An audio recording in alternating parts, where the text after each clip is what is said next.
Hello, everyone, and welcome to this week's episode of Positive EV. My name is Francis the Third. I know I haven't been around for a little while, been a bit busy in real life, but we all get that. Hope you're all having a fantastic day. Would like to remind everyone that's listening or watching this on YouTube to chuck us a like and a subscribe. I will be recording the text chat. Hopefully we can get one of you wonderful people to come up and ask me some questions later on. But first topic for tonight, because it is tonight for me, it is 9 p.m, is going to be about myself. So we're going to talk about me, because why not? I'm the one making this. No one actually knows that much about me, believe it or not, about why I'm investing, what I invest in, and my methodology for investing, and what my ultimate goal is, because I I invest with a goal. Everyone invests with a goal, and it's not just to be rich. Being rich is overrated. Believe it's a weird sentence to say. Being rich is overrated. You want to be wealthy. All right, that's my take. We can discuss the differences between rich and wealthy on another time. So, who am I? So I'm Francis the Third. I'm some Aussie bloke that just has wanted to learn a little bit about how investments will work for me, how my money will then work for me going forward. So me and my other half, we both work full time, and it's an ultimate goal to be what's known as financially free. So my goal is not being poor, no, hostile. My goal is to have enough money, have enough investments to be able to not have to work. I have an ultimate goal in mind to start with. So in today's value, it would be $4 million US dollars. That puts me at $100,000 a year to live off without working, and that's after tax. So $4 million is my ultimate goal, and part of this, so this is all about going on the journey. So this is all going to be It takes time to be wealthy. So Hostile brings up a good point. Why not 3 or 5 million? So there's a rule when it comes to investing and for long-term success. It is the 4% rule. So you want to be able to either withdraw or have dividends or whatever of 4% of your total portfolio, and you will never run out of money. It will always continue to grow, especially over the long term. Short term, like a year or 2 years, 3 years, don't need to worry about that. So, sorry, Boosted. So my goal is my first goal is 4 million, because at that point, 4% of 4 million, $100,000. Well, probably a little bit less. No. Yeah, no, that's about right. No, sorry, that's about right. 120-ish, to 160. It worked 160,000. Yeah, so 4 million's a pretty reasonable goal to start with. $160,000 a year of income that I can have without affecting the overall goal of my investments. So that is my financial goal to start with. If I want to live a more luxurious lifestyle as I get older, then I'll continue to invest and continue to build that wealth through various asset classes. So you probably want to know what I invest in. So honestly, majority of my investments is stocks right now. So I invest in pretty much different exchange traded funds. So I will choose to invest in things that are relatively low risk. So I want something that's going to guarantee that I become, hard G here, pretty well guarantee that I'm going to be a millionaire by the time I'm 65, hitting my retirement age. I'm 26 now. I've got 40 years to make this money. That is a long, long, long time to make money. So I need to make big, wrinkly brain plays in regards to investments. I can't just look at investing as something that's going to happen over a 6 month to a 1 year time frame. I have to make something that is truly wealthy. I need to look at stuff that is over a long period of time that also I don't have to manage too much. If I have to actively manage what I'm investing in, I've bought myself another job. So, for example, there are those in this Discord with lots of money. There are those in here who have invested heaps of money, but it also takes a lot of time for them to access that money. It takes a lot of hard work to actually get access to what they've bought and then what they've sold. They've essentially bought, when they have a day that's not at a usual job, they've bought another job. It's making them money, but they've bought another job. I want to be able to have wealth and funds in a way that requires me to not work at all. I'm really lazy. I really don't want to. I really don't want to do this. I really don't want to work. If I work, I want to choose what I do. So, be it picking up a shift at the hospital, being it going and just working on a farm. Yeah, Hostile can confirm. I'm really lazy. I haven't done one of these for a while. It's it's been a little bit. So yeah, that's what I would say is my big goal is $4 million to start with, and so that comes from time. To get money that quickly in 5 to 10 years is really, really hard. So if I wanted to get $4 million in 10 years, I would need to put $400,000 away for every year for 10 years. That would be a ridiculous job. You're looking at CEO levels of pay, which is also really, really highly taxed. I don't like that. I don't like same as most people. I don't like taxes. I don't like having to pay the highest amount of tax. The first million, yeah, I agree with Hostile. First million is going to be the hardest for me.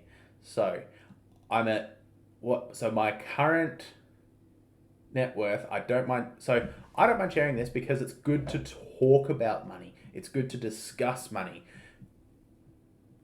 My current positions, I'm at 50,000, 60,000-ish Australian dollars so far. That's the hardest 50, 60 grand that I've ever made. Now it's going to be, moving forward, the next 50 is going to be easier. Then that's going to be my first 100. That will have been really hard.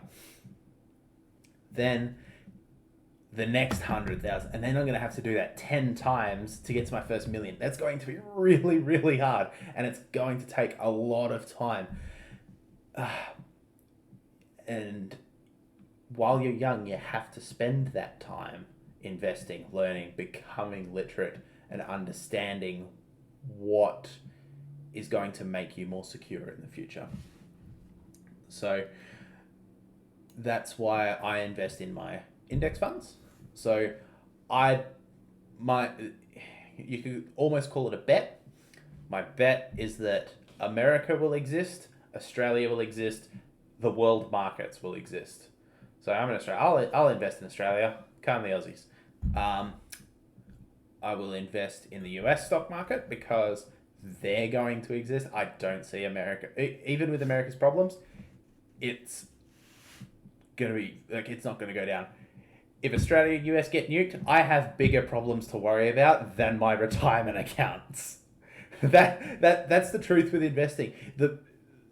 That if you're investing in something that's safe, that's like relatively safe, such as an index fund, the if it all goes to poop, I have bigger worries than uh, to worry about. I have much more pressing concerns. So, um, yeah, everywhere has an economic crisis, and they always bounce back as long as they're not those hyperinflated countries like and currencies like Zimbabwe, Venezuela, um, things like that. I don't have to worry too much about angry kangaroos. Uh, hey, I'm going to need a lot of subs to my OnlyFans page. Hey, if you all want to contribute, more than welcome to. I'm more than happy for you all to subscribe to my OnlyFans for the high quality feet pics. um, so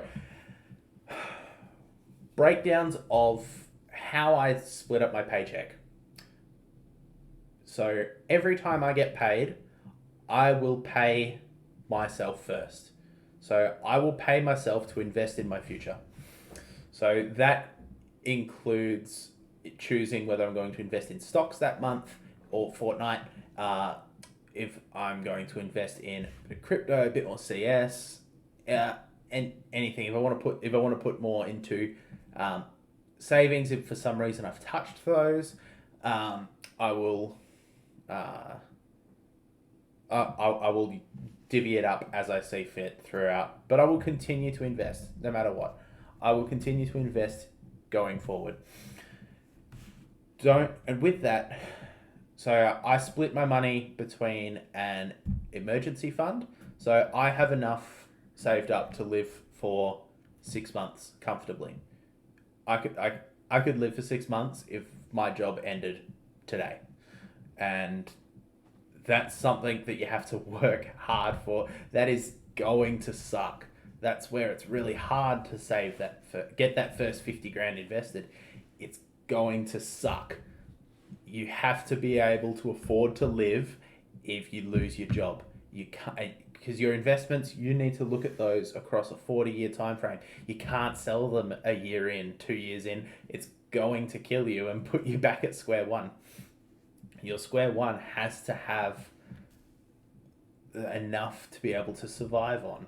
So how you do that, increasing your income streams, living with someone else, also having a partner who you're financially involved with is kind of nice. I will admit, it's kind of nice. Double income, no kids, makes everything a little bit easier.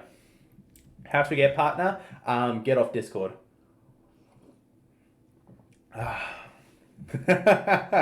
So, to be able to invest, even if you're on your own, you will be like there are costs that are associated with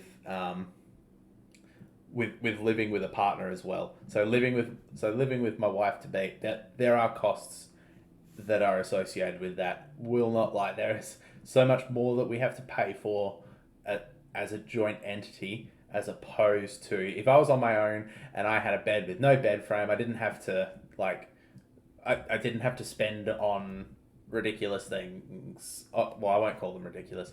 I wouldn't have to buy as much like art and decor for the house, but she likes it. She buys it. It's fine. So after that,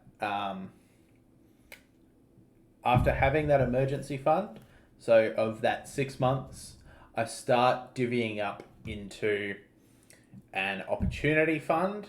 And so that's actively what I'm doing now is investing into my stocks or crypto or CS, whichever I want to do it at any given time, and my opportunity fund. So I will have money set aside for if something comes up, I can buy it and not have to worry. I have none invested in Doge and Sheep, but so if an opportunity comes up where where say US stocks, so a US index sold, something happened with the US Treasury, say, and they dropped, similar to COVID, let's call it 15%. They just dropped 15% over the course of 2-3 days. That would be disastrous for many people's portfolios. But then I come in with my opportunity fund and just buy that because the US isn't going to die. US is going to be fine. If they do collapse, there are bigger things to worry about. Like, I've discovered and learned that the biggest risk of investing is not investing, if that makes sense. So if you don't plan for your future, you're not going to have one. You have two options in life. You either work hard early and invest early, or you work hard all your life and you will be poor all your life. You will suffer and struggle. It is hard being 65 and not knowing if you're going to be able to pay for your next meal or your next electricity bill. It is hard. That is the life that I do not want to lead. I do not want to get to a point when I'm older that I run out of money. If I were to run out of money, that is a nightmare. If I don't know where I'm getting that money from, if I have to work till I'm 75, nah, stuff that. That is off the table. Ugh. Lifestyle inflation is the killer of rich people. Yes, okay, fantastic. No, that is a great point. That is a fantastic thing that comes up that also differentiates between the rich and the wealthy. That is a fantastic point. I'm more than happy to dive into that. So, thank you, Koosted Bapper. That is a fantastic point. So, lifestyle inflation. So, that's the concept of you're getting paid more, so you buy nicer things. Say the trajectory of the average person in the States, I'm calling it average, even in Australia, average person. You are coming out of school, you've just gotten your first full-time job, fantastic, I'm going to get a loan and get a car. Great, that's what I'm doing. I've got a really nice car, I work full-time, I can pay for this. This is great.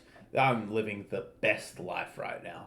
25, oh man, I've gotten a pay rate. I'm now a manager at this job. Well, it's time to buy that house. I've been working, I've saved up my money. It is time to buy that house that I've been wanting. Maybe 25 to 30. Oh, man, great.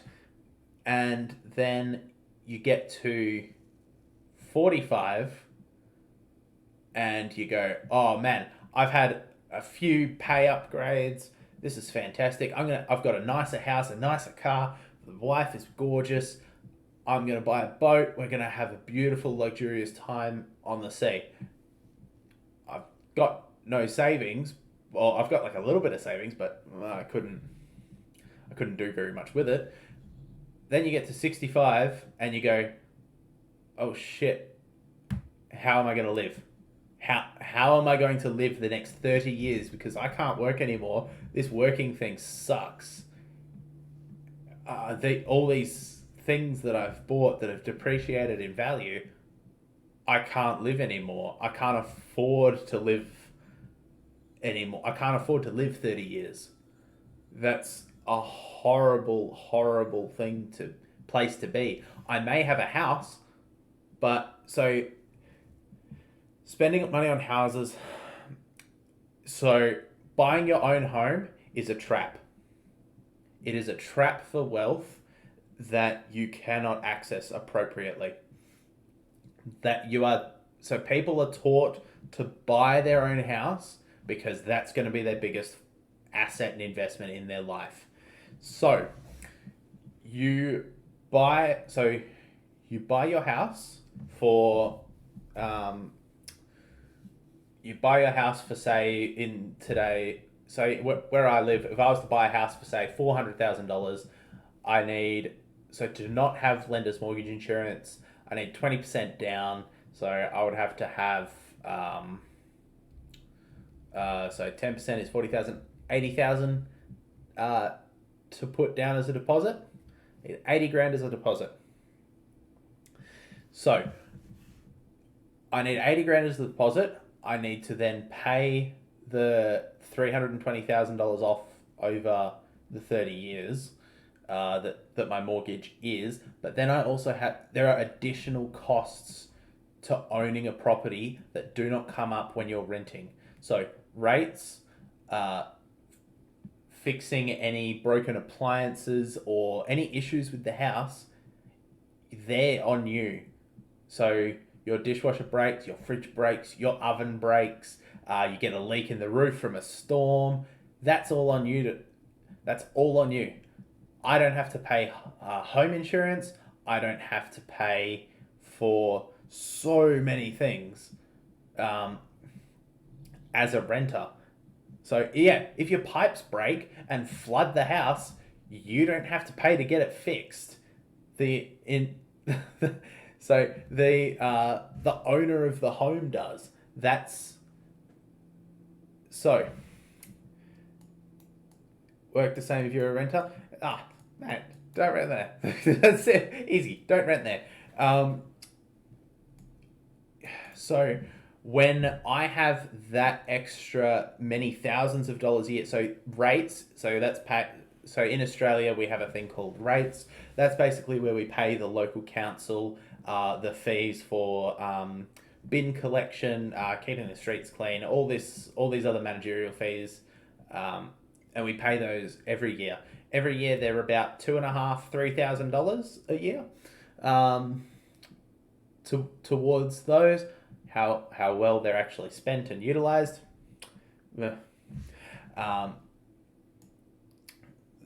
It's okay. They're spent on average pretty average. I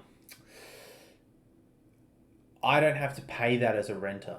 So if I'm splitting up that $3,000 over 12 months, so 3,000 over 12 months, that's an extra $250 a month on top of my mortgage that's going towards rates. I have insurance on the house because I have to have home and contents insurance to cover when shit goes wrong. I have to have all these things in place when I own my own home. If instead I wait 20 years to buy my own home, so I'm in my mid-40s by the time I buy my first house, I will have at that point been already investing for 20 years. So I will have, so on my current trajectory, I should have, I should probably have around 250,000, 300,000 in the next 20 years. So that's money that I've then not had to put into a house, that I have in other asset classes that make me money. So I can then use that if I want to then buy, say, 2 properties, but I don't live in those properties. So I still have to take on some of those costs, but that's when you become that's when you're becoming a landlord. So I did have poor parents. If you want to know, I've lived the poor life. I've had times where I don't know if I'm going to eat at night, if everything's going to be okay at home. There have been times where I'm not sure if I'm going to eat. It's like, it happens. Like, parents both working their asses off to keep us kids fed and clothed and doing as much as they can. It happens. But it's also not an excuse to do nothing about it. one thing I've noticed in people is people will fight to stay poor. It is a it it is a hard thing to say, but people will fight to stay poor. They will fight to not better themselves and to stay in the track that was led before them by their parents who were poor, and not actually try and break that cycle, because it's hard to learn and be different from the people you learnt from growing up. It's really hard. It's really, really hard. My parents have developed and learnt their own financial literacy. It's great. They're doing fantastic at they've gotten to a decent amount of assets of their own now. They come and talk to me, and we'll discuss what plans are for the future. Sorry, Paul. I'll call you out. It's fine. It's fine. It's all in love. It's all in love, my friend. So something that some once you've gone from this mindset, it sounds cliche. Once you've changed your mindset from being poor, wanting to work paycheck to paycheck and living paycheck to paycheck, once your mindset changes and tends towards this, how am I going to make tomorrow better for me and those around me, you will notice so many issues disappear. So many issues, because money fixes money problems. There are so many money problems that people have to deal with. If my car breaks down, if I have a bill that comes in that I wasn't expecting. Do I spend a lot of money on food? Yes. So in Australia, food is reasonably expensive. I will buy and make multiple meals that I freeze and will eat throughout. I'll eat some throughout the week. Honestly, I don't get to all of them. Ideally, you should only spend enough to survive, correct? As you become more financially independent, you are able to also enjoy that money more. So ideally, to start investing, you need to spend at least a year saving. You need to be working, get that increased income, and learn how to live frugally. Once you have taken some investments, you need to be able to say, people will live frugally, but you shouldn't feel guilty buying a cup of coffee. You shouldn't feel guilty buying something nice for yourself. I've built this. I've built the PC that I'm recording this on, and the PC that's behind me here. I built these. I paid for these. Like, they're nice things that I've spent my own money on, and that's okay. So it's okay to then start enjoying a little bit of that wealth along the way. Once you've got that security, it's okay to enjoy it a little bit, to not sacrifice the coffees, to not sacrifice the croissants in the morning, to not sacrifice, you don't have to sacrifice everything. You're just doing it at a more metered pace. I'm not buying a coffee every day and a croissant every day and dining out all the time. That's not what I'm doing. But on the weekends, if me and the missus happen to have the day off, yeah, I'll take her out to breakfast. I'll take her out to lunch. Why not? This is time that we get to invest in each other and time that we get to spend together, and it's so much fun, and it is so worth those dollars. It's something that we couldn't do for a while because we had to spend every single dollar that we had on surviving. We couldn't do very much. There were very, very big bills that had to be paid. See, full that's the problem. That shouldn't be what you're spending your money on. That's not the point, and you know that that's not the point that I'm getting across. So, money gives people options. Money will give you so many more options. If you had an extra $5,000 sitting in your bank accounts, what would you guys do with it? Would you guys go and just spend it? Would you guys invest it? Would you guys just use it as your emergency fund?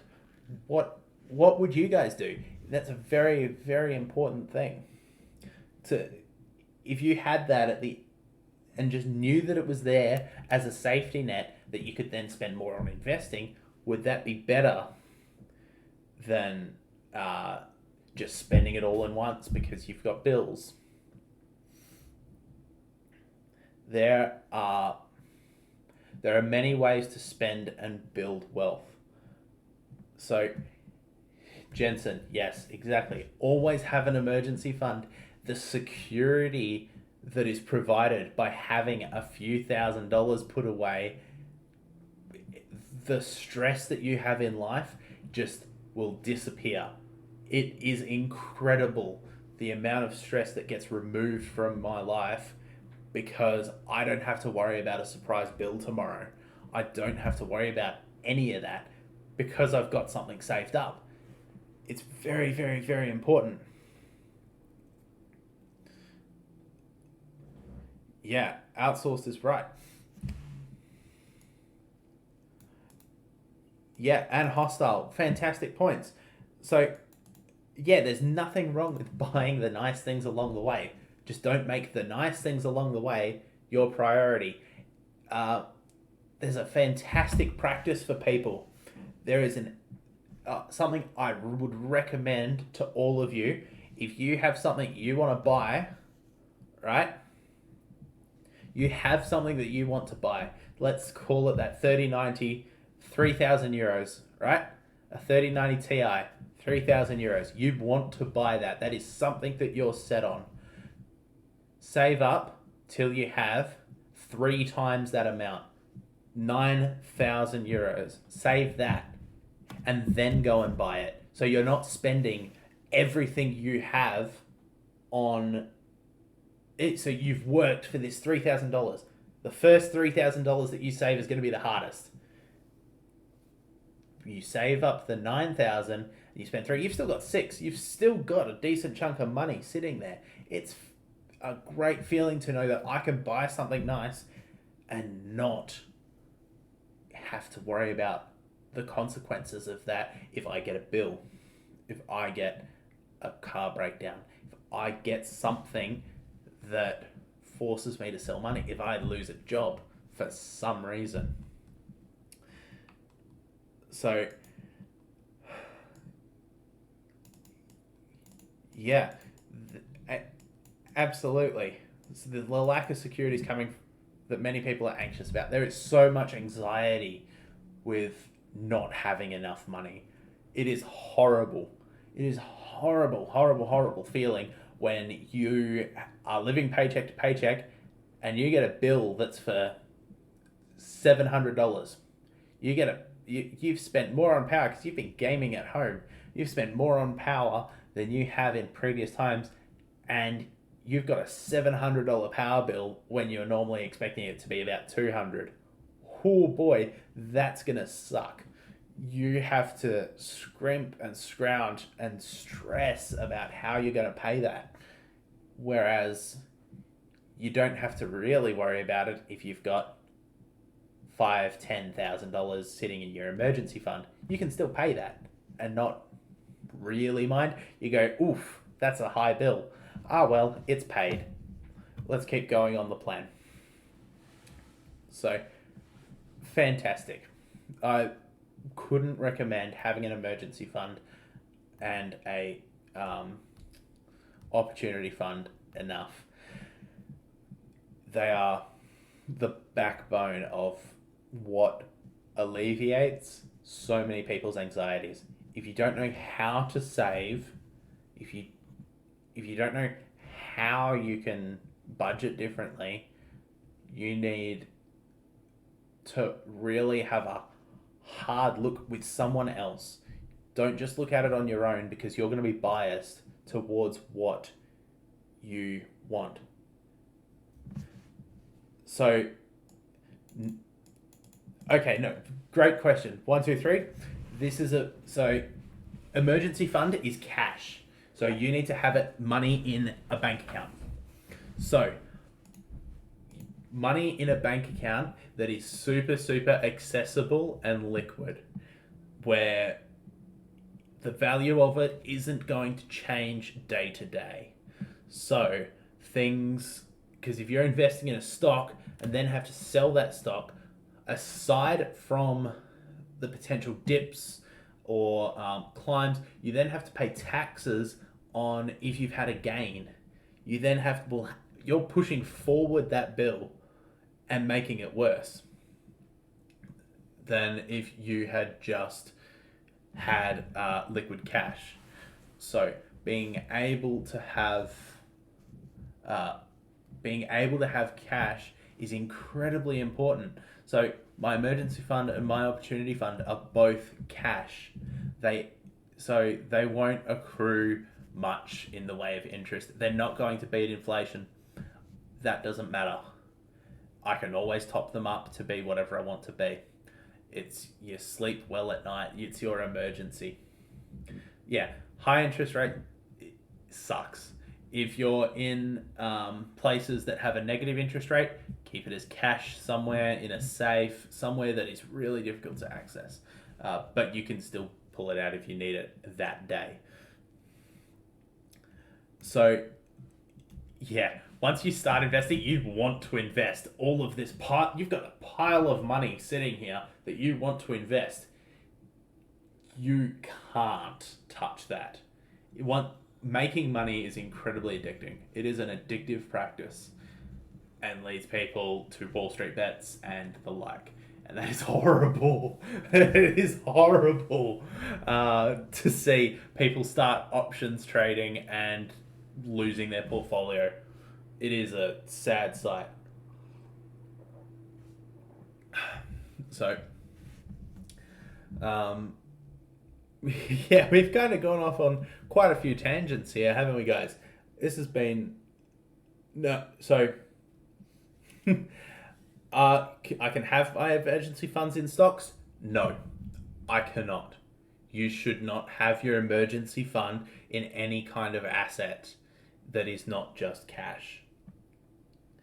Because I say you have a tow truck bill because your car's broken down on the side of the road that is stupidly high at, say, $700 again, $700 right then and there that you have to pay to get them to move your car, that you then have to pay $3,000 for repairs or for a new car.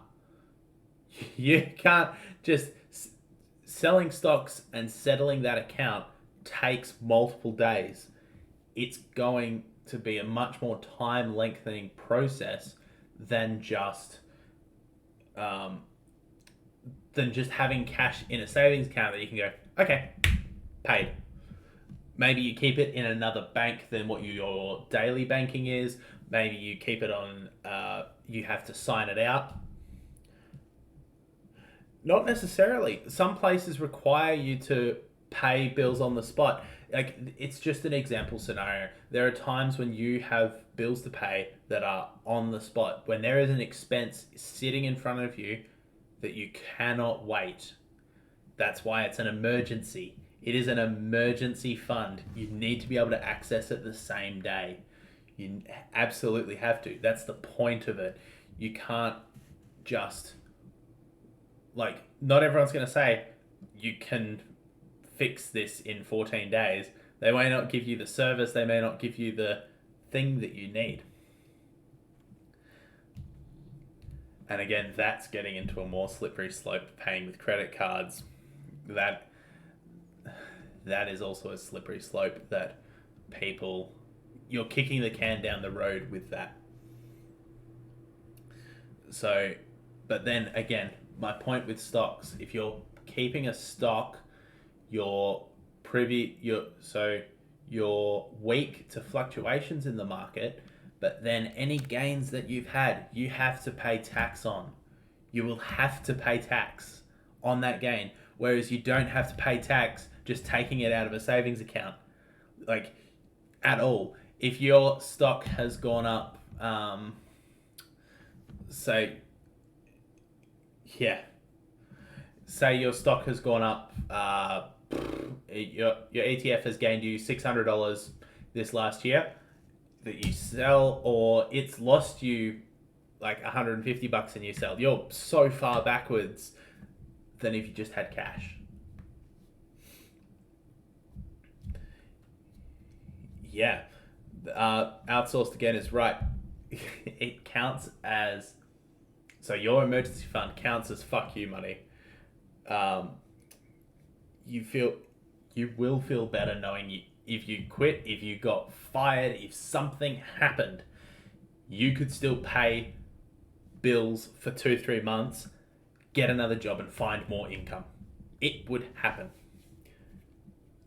You can't, if you have that invested, there is so much more danger there if you have it in stocks or in crypto or in collectibles. If it's in anything that isn't cash, that you won't have to pay taxes on, to move around and pay a bill with, you can find yourself in a lot of hot water.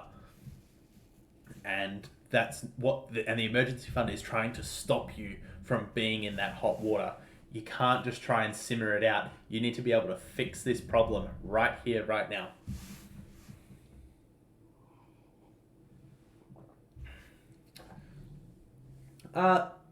That's not necessarily true, hostile. So you need to have savings. You need to have an emergency fund, but you don't have to have $50,000 to start investing. So, if you have, say, a month's worth of pay saved up, you can still then start divvying up the money that you would put in there and put a little bit of it towards savings. True fuck you money is I can quit and never work again.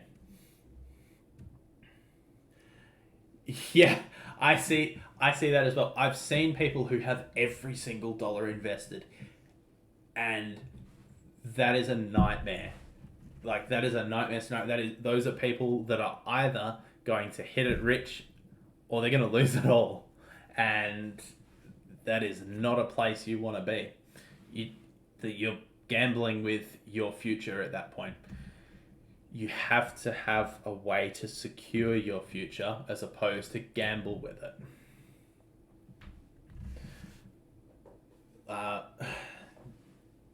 With something that I've worked on with money is learning that no matter what I do, so if I'm investing continually into my ETFs, if I'm investing continually into that stock portfolio at a steady rate, I get the average return.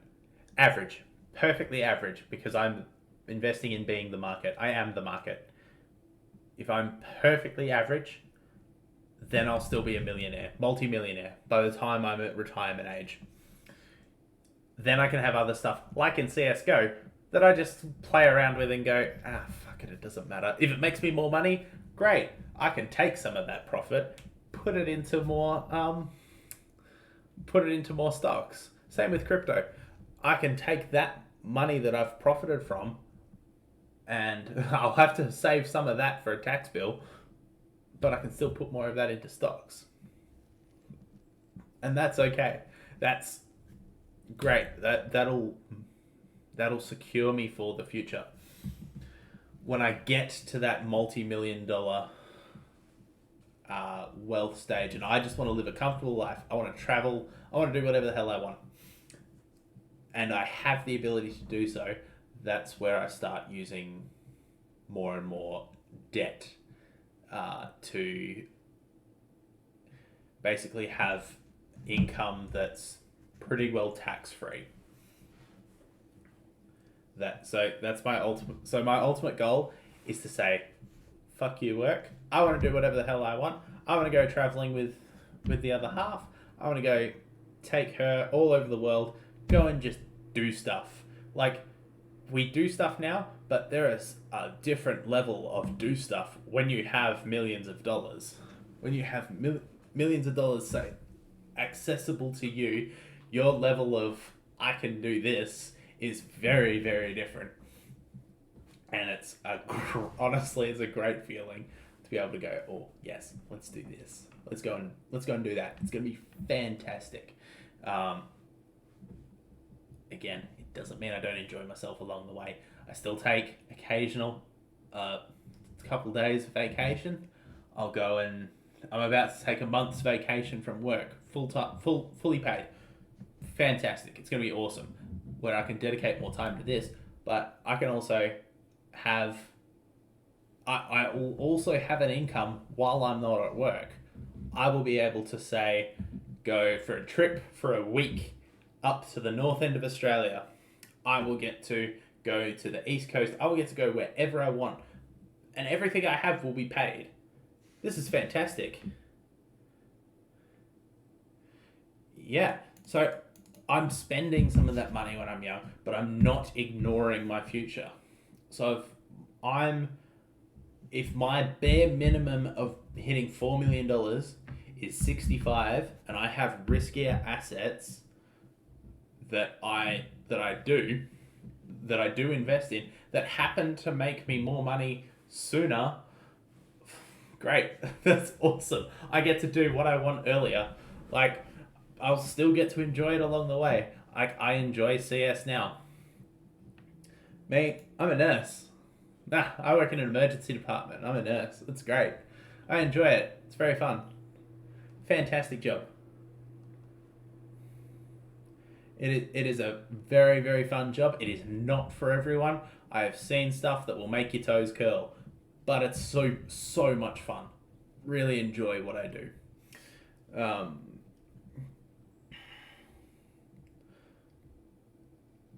No, so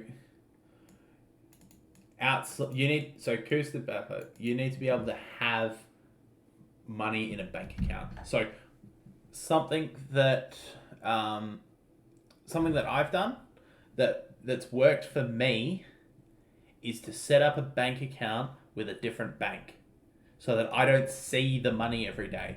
It's a real dangerous trap to be able to see this money and go, oh, I'll just take a little bit of it. Easy trap to fall into. Very, very, very, very easy trap. The ability to not look at the big pile of money sitting there reduces your temptation to take from that amount.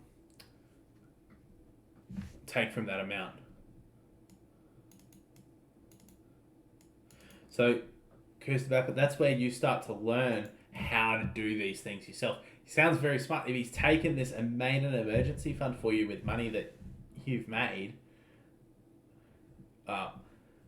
learn to take that over. Learn to take that responsibility over for your own money, because you'll be so much happier than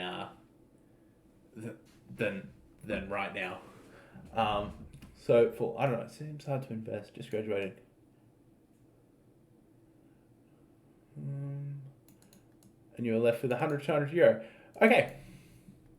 Full. Fantastic. No, that is a fantastic starting point. This is amazing. That is where everybody starts. It seems hard to invest. You've just finished your job. You've got access to money. Holy hell. I want to spend it. If you're left with 100, 200 euros, great. So would that be a month? Full? The ability to take that 100, 200 euros, so call that in 5 to 10 months, you will then create a wealth of so in 10 months, 1 to 2,000 euros. Fantastic. That is incredible. So it's a fantastic position to be in, because then you'll be able to take that money. You won't have as much stress as you will have at the start of this job. Because at the start of this job, I guarantee you're going to fret and worry over if you can pay your bills. It is going to happen. You are going to worry about so many more things that you have to pay for yourself. And that's good. Learning that fear is great experience. And learning to then manage that fear and know how to fix that is going to be amazing. So, use your emergency fund. Build that emergency fund. You need to be able to have a bunch of money sitting there for if something goes wrong. And it will, if you have $5,000, if you had 2,000 to 4,000 euros just sitting there doing nothing, but there you knew that you could have it if shit went south. Fantastic. Absolutely incredible.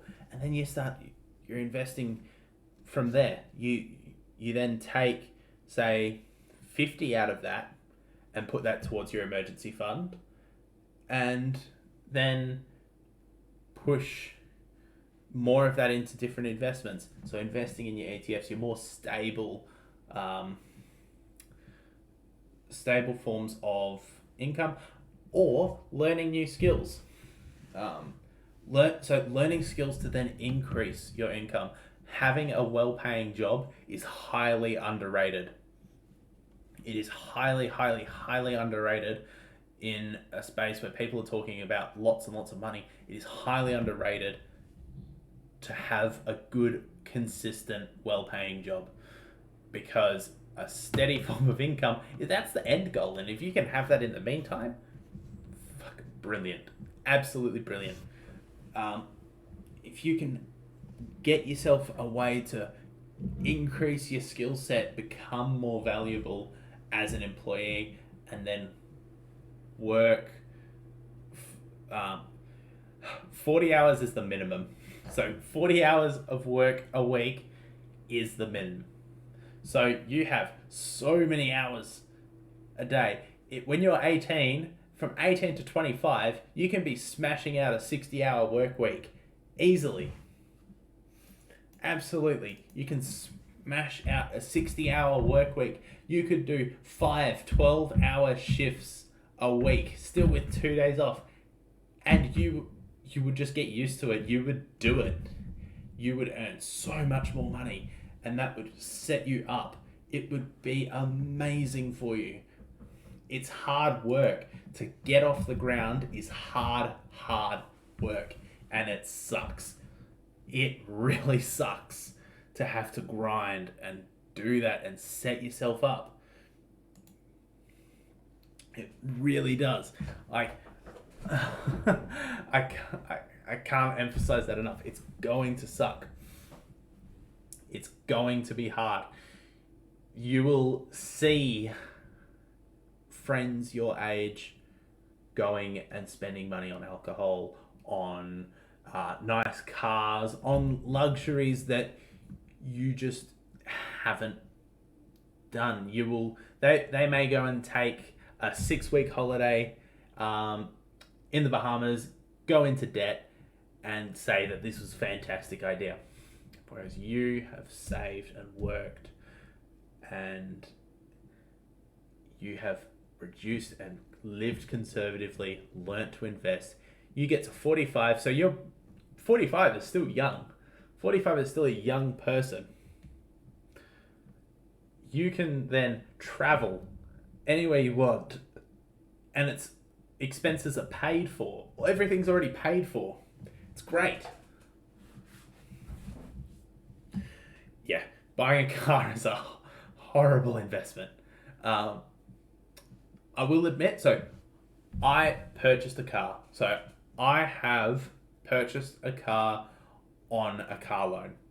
That is something that I have done. That is also something that I've done as an investment going forward, because I've had issues with I wouldn't say it's issues. So my fiance is from the States. she's had to come here and become a permanent. And so to become a permanent resident, we've had to have proof of living together.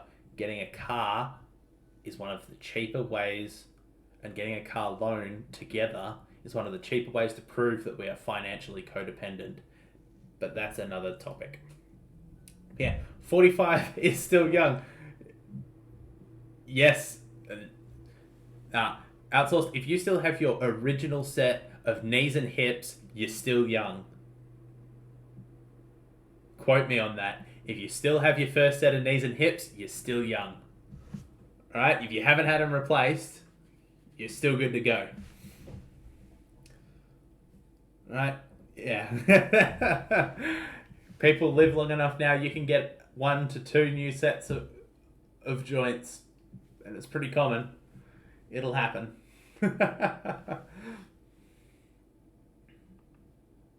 Replacement. So you can get a hip replacement. They'll just take part of your old hip out and put new ones in.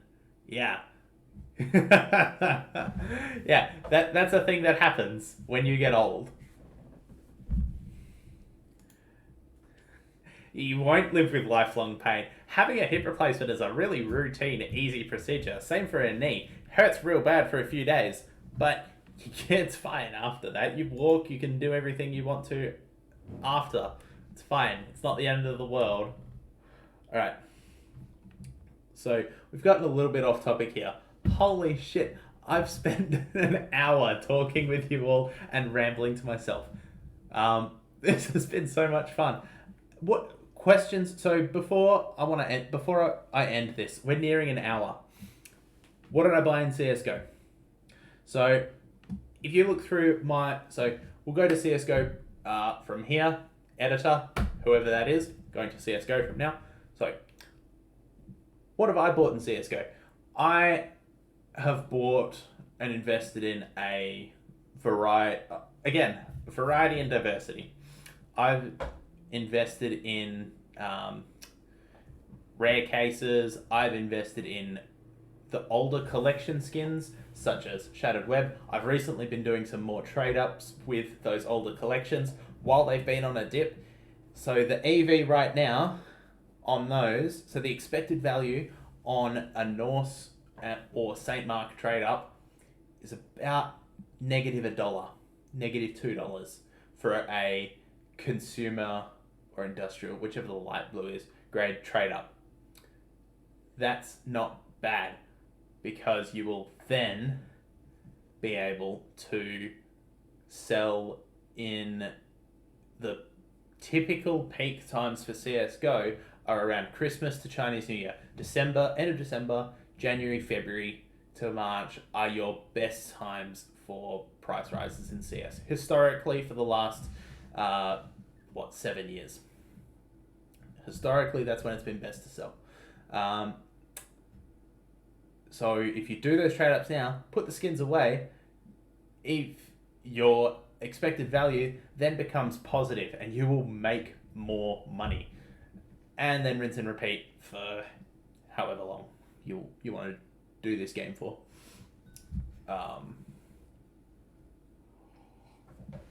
Thank you for coming, Hostile and Outsourced. I forgot which old man you were for a second. So, I am actually probably going to head out too. Have you guys got any more questions for me about my investing, about myself? What do you guys want to know? Is there anything you want to know before we head off for tonight? And I'm also more than happy to discuss this again on another podcast. It's going to be great fun. RMR goals, I think I have like 5 rotting in a storage container. It's like 5. That's it. Am I planning on investing in a specific item? Man, look at my inventory. More than welcome for you to peruse the inventory. You'll see stuff is labeled. There's heaps.